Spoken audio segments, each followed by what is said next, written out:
Assalamualaikum warahmatullahi wabarakatuh. Kembali lagi bersama saya Ridwan Hasim di channel Pendidik Petualang. Di video kali ini saya akan membahas tentang soal P3K 2021, khususnya tentang kompetensi sosial kultural. Namun sebelum itu, mohon agar bantu channel ini untuk semakin berkembang dengan cara mensubscribe, like, komen, dan share. Terima kasih bagi yang sudah subscribe. Oke, kita langsung ke soal saja ya. Sebelumnya saya ingatkan bahwa soal kompetensi sosial kultural ini untuk mengetahui bagaimana pandangan kita terhadap dinamika sosial dan kultural, artinya sosial dan budaya yang ada khususnya dalam kerangka Negara Kesatuan Republik Indonesia. Baik itu berkaitan dengan domain pengalaman ya, atau juga berkaitan dengan teori. Nah, seperti di soal pertama ini. Ini kan sebenarnya tentang pengetahuan umum, bukan terhadap sikap kita. Oke, yang pertama, contoh konflik yang disebabkan oleh kecemburuan Poso merupakan contoh konflik yang disebabkan karena A. Perbedaan agama Islam dan Kristen, B. Perbedaan suku bangsa, C. Perebutan kekuasaan ya, C ini seharusnya, D. Kepentingan politik antara pemerintah dan masyarakat, kepentingan politik antara tokoh masyarakat. Oke, konflik di Poso itu khusus untuk kawan-kawan ketahui memang dilatar belakangi karena faktor perbedaan agama Islam dan Kristen. Memang diakibatkan oleh konflik komunal ya yang diawali pada tanggal 24 Desember 1998 yang sebenarnya awalnya bukan karena masalah sentimen keagamaan, namun tiba-tiba masalah ini meruncing yang kemudian mengakibatkan cara pandang terhadap keagamaan yang berbeda dan puncaknya terjadi karena memang pada saat itu bertepatan dengan momen Natal dan Ramadan. Oke, jadi peristiwa Poso merupakan konflik yang disebabkan karena perbedaan agama Islam dan Kristen. Nah, oleh karena itu, kawan-kawan sekalian penting untuk menjaga integrasi nasional. Jangan sampai termakan oleh hoax, karena peristiwa Poso juga salah satunya adalah karena masalah hoax yang menyebar di masyarakat, terutama di kalangan pemuda ketika itu. Soal berikutnya, ketika banyak anggota tim kerja Anda yang berbeda agama dengan Anda, maka Anda A. Bersikap toleran dan menghormati mereka, B. Menjaga jarak dengan mereka, C. Waspada dalam bersikap, D. Khawatir jika ucapan Anda dapat mengganggu mereka, Meminta atasan untuk memindahkan Anda ke tim kerja yang lain saja. Oke, ini berkaitan dengan sikap yang kita lakukan ya, bagaimana hal yang harus kita lakukan terhadap situasi tertentu. Nah, dalam konteks ini adalah berbeda agama. Ada anggota tim kerja yang berbeda agama dengan kita, maka sikap kita itu seperti apa? Tentu sikap yang terbaik di sini adalah mana? Apakah A. Bersikap toleran dan menghormati mereka, B. Menjaga jarak dengan mereka, C. Waspada dalam bersikap, D. Khawatir jika ucapan Anda dapat mengganggu mereka, minta atasan untuk memindahkan. Oke, tentu jawaban yang terbaik adalah jawaban A, bersikap toleran dan menghormati mereka. Yang B, salah ini karena menjaga jarak ini justru akan mengganggu bagaimana kekompakan tim nantinya. Sehingga meskipun kita berbeda-beda agama, suku, ras, dan antar golongan, kita harus bersikap toleran dan saling menghormati. Yang C juga waspada dalam bersikap juga ini nanti akan menimbulkan gap ya, akan menimbulkan kesenjangan di antara anggota kelompok, anggota tim kerja. C juga sama, khawatir jika ucapan ini kan menunjukkan bahwa kita tidak pede dan menunjukkan sesuatu bahwa kita ini tidak toleran atau intoleran misalkan. Meminta atasan untuk memindahkan, ini juga sama menunjukkan bahwa kita tidak toleran atau intoleran. Sehingga jawabannya adalah yang A, bersikap toleran dan menghormati mereka. Ini yang harus dilakukan terhadap perbedaan baik itu agama, suku, ras maupun antar golongan. Berikutnya, dalam rangka merayakan ulang tahun anak rekan kerja Anda yang sangat dekat dengan Anda, rekan Anda mengundang Anda dan meminta Anda untuk datang ke acara ulang tahun anaknya tersebut yang akan diadakan besok malam di sebuah restoran cepat saji tidak jauh dari kontrakan Anda. Anda tahu persis pasti akan diadakan pesta untuk anak-anak yang sangat meriah, padahal Anda sendiri sangat tidak menyukai anak-anak. maka yang Anda lakukan adalah A. Menelpon dan memohon maaf karena tidak akan hadir dan memberi kado di lain kesempatan. B. Hadir sebentar saja, memberikan kado dan segera pulang untuk menghargai undangannya. C. Datang dengan ekspresi yang tidak menyenangkan karena banyak anak-anak. D. Datang, memberi kado dan mengikuti acara sampai selesai. E. Tidak datang tanpa konfirmasi apapun karena jika datang, Anda akan merasa sangat terganggu dengan keberadaan anak-anak. Ya, ini dalam konteks ini adalah untuk mengetahui bagaimana sikap kita jika kita berada dalam situasi yang tidak menguntungkan atau tidak mengenakan bagi diri kita, bertentangan dengan perasaan kita yang mana. Nah, dalam konteks ini ketika kita tidak menyukai terhadap hal tertentu yang kita lakukan dan itu sebenarnya harus kita lakukan ya karena faktor tertentu, mohon maaf, maka kita harus memberikan penghormatan. Nah, dalam konteks ini yang menunjukkan paling menghormati atau rasa respect adalah datang, memberi kado, dan mengikuti acara sampai selesai.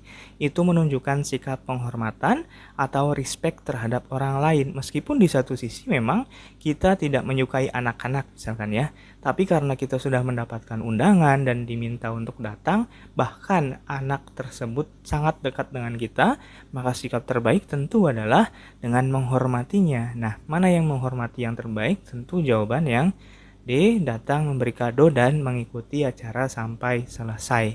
Jadi jika ada pertanyaan-pertanyaan seperti ini, kita dihadapkan pada kondisi yang kita tidak menyukai, maka pilih option yang di situ menunjukkan bahwa kita menghargai atau memiliki rasa respect terhadap undangan orang lain. Ya, itu kunci untuk soal-soal seperti ini ya. Tertib sosial merupakan A. Suatu keadaan masyarakat teratur dan bersifat tetap dan tidak berubah.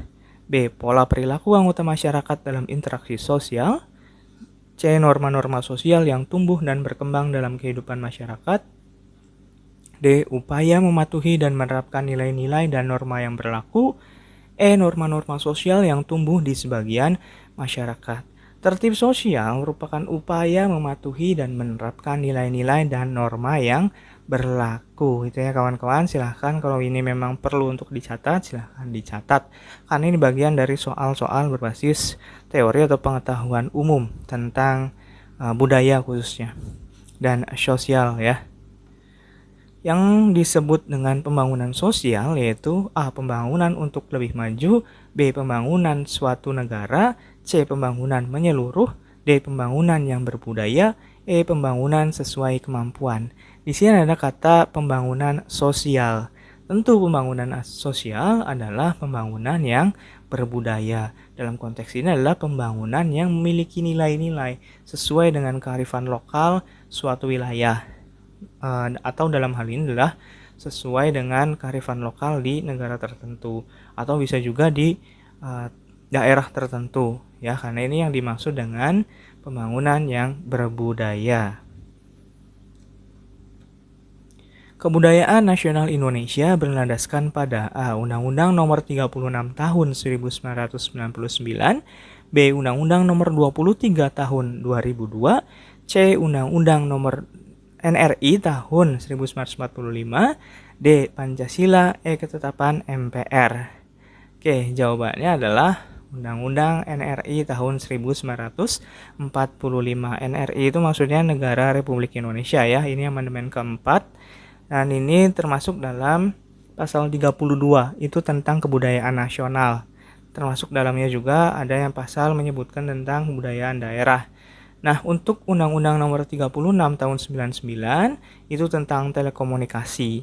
Sedangkan untuk Undang-Undang Nomor 23 Tahun 2002 itu tentang perlindungan anak, ya. Budaya lokal umumnya bersifat A. Tradisional, B. Klasik, C. Modern, D. Antik, E. Terbelakang. Tentu kita bisa mengeliminasi dulu apabila kita ragu dengan option yang ada. Terbelakang, antik, modern ini tentu salah ya. Sekarang pilihannya ada klasik dan tradisional. Oke, yang paling benar adalah tradisional. Tradisional sendiri berasal dari kata tradisi kan ya. Tradisi adalah suatu kebiasaan masyarakat. Nah, budaya lokal itu merupakan suatu kebiasaan masyarakat yang mewujud dalam suatu bentuk. Entah itu ada yang dinamakan dengan budaya fisik ya yang berwujud atau juga budaya yang tidak berwujud. Oke, jadi jawabannya adalah yang A, tradisional. Budaya lokal umumnya bersifat tradisional. Ketika gagal mencapai sesuatu yang saya inginkan, saya A. mencari dengan seksama siapa yang turut bertanggung jawab terhadap kegagalan saya, B. mengambil waktu untuk menenangkan diri, C. bersedih hati, D. melakukan introspeksi dan memperbaiki kegagalan tersebut, E. meminta bantuan kepada orang lain. Ini untuk mengetahui bagaimana kualitas diri kita, terutama ketika kita berada dalam kondisi yang down ya, ketika gagal. Mana? Ini sebenarnya untuk mengetahui bagaimana karakter kita. Apakah kita memiliki fighting spirit? Apakah kita memiliki seorang yang bisa untuk bangkit? Ya. Oke, tentu jawabannya untuk melihat karakter ini adalah jawaban yang terbaik yang D. Melakukan introspeksi, karena bagaimanapun juga ketika orang yang gagal dan dia itu adalah orang yang sangat bagus kepribadiannya, maka dia akan melakukan introspeksi atas kegagalannya, atau dengan kata lain juga evaluasi diri ya. Kemudian memperbaiki kegagalan tersebut. Dari introspeksi tadi mengevaluasi apa yang salah, apa yang kurang, kemudian diperbaiki. Nah, itu adalah kualitas yang diharapkan dari seorang ASN ya, entah itu PNS maupun P3K. Jadi jawabannya yang D. melakukan introspeksi dan memperbaiki kegagalan tersebut. Kalau yang A ini mencari kambing hitam, jadi ini bukan. Yang B, mengambil waktu untuk menenangkan diri, ini hanya sekedar merefresh saja, tapi tidak ada semangat untuk bisa pulih atau justru menaikkan kesempatan dan harapannya ya, keberhasilannya. Yang C, bersedih hati. Yang saya katakan bahwa kalau misalkan di soal-soal tipe ini, kompetensi sosial kultural atau di CPNS adalah TKP, hindari jawaban-jawaban yang mengandung baper ya. Bersedih hati ini kan baper, maka ini bisa kita eliminasi.